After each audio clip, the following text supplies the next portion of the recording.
Gabriella Greif, a physical therapist and licensed running rehabilitation specialist from GG Physical Therapy out of Dallas, Texas. I'm going to show you guys a follow-up from one of my previous videos on the benefits of strength training for runners. We're going to dive into a couple of strength training exercises. So just to recap, a few benefits to strength training for runners is we always move as runners in one plane. We're just moving forward. That doesn't give us the opportunity to engage other muscle groups. It starts to fatigue those muscle groups when done repetitively over time. So by incorporating strength training, you improve performance, increase endurance, and reduce the risk of injury, just to name a few. So I'm going to show you guys 4 different exercises. We'll go over these at a slow pace, but kind of quickly. So if you guys have any questions after this video, please do reach out to me via email or Instagram. So the first one, we're going to do a single leg deadlift with a hip opener. So you're going to be standing on one leg here. You're going to straighten out your back leg. You're going to kick back here. You're going to open up that hip and then come back to standing. So again, straightening this back leg here, going down into your single leg deadlift. So leading with this back leg, trunk follows, core is tight. You're going to open up here and then come back down to that standing position. So this is definitely not one of my strengths. As you can see, we're going to straighten, rotate up, and then come back down.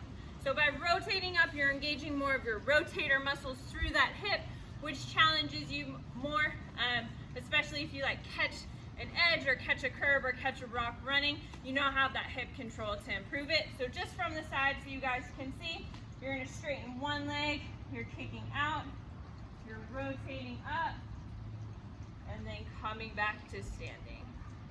And last time, kicking out, rotating up, and coming back to standing. In terms of reps for these exercises, you're looking at least 2 sets of 8, if not 3 sets of 8.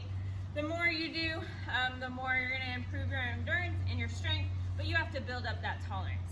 So the next one, I'm using a resistance band here. You do not need a resistance band.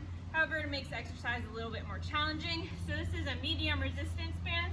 You use what you can do to your tolerance. So we're going to do what we call a standing fire hydrant to a knee drive. You're going to be standing on one leg. You're kicking out your opposite leg a little bit out to the side. You're coming back and popping up into that knee drive.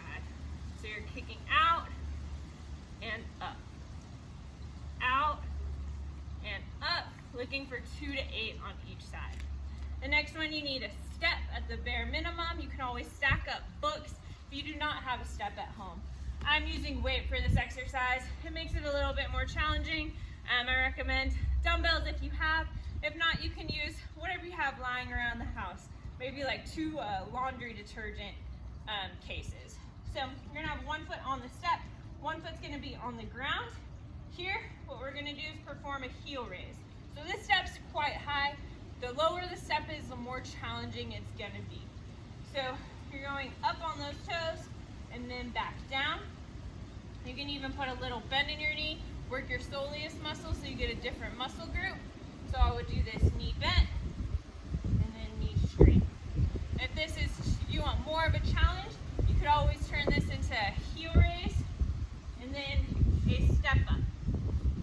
So heel raise to a step up and then add our movement into it to give you that extra little bit of challenge. So we're going heel raise here, step up here, good, heel raise, step up. So that's going to start to engage your core a whole lot more and get that whole all those running muscles fired and working appropriately. So the last one we'll do here, again, I like to hold weight with this. You do not need weight if you don't have it nearby. We're going to do forward walking lunges and backward walking lunges. You want to make sure you incorporate those backward walking lunges to help get that posterior chain fired. So your glutes and your hamstrings, all those muscles that are sometimes not efficient when running, or used efficiently when running. So holding that weight at your chest, you're going to go into a forward lunge, drive that knee up, go ahead and rotate to that outside leg, step down, back into a lunge, rotate to that side. And then you're gonna step back. Same thing, rotate to that standing leg. So, lunge and rotate. When you're doing this, if you do not have space to walk forwards and backwards, you could always do this in a standing position. So starting here, going forward lunge, rotate,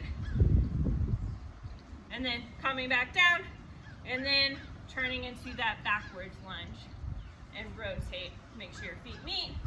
Forward lunge and rotate into a backwards lunge and rotate. So those are 4 different strength training exercises to do. I gave you a few progressions there. Other ways to progress them is add more weight and increase the intensity of these exercises just by increasing the number of reps you're doing. If you guys have any questions, reach out to me. Again, I'm Gabriella, physical therapist and running rehabilitation specialist outside of Dallas, Texas. You guys can contact me via email or Instagram. I hope this helps.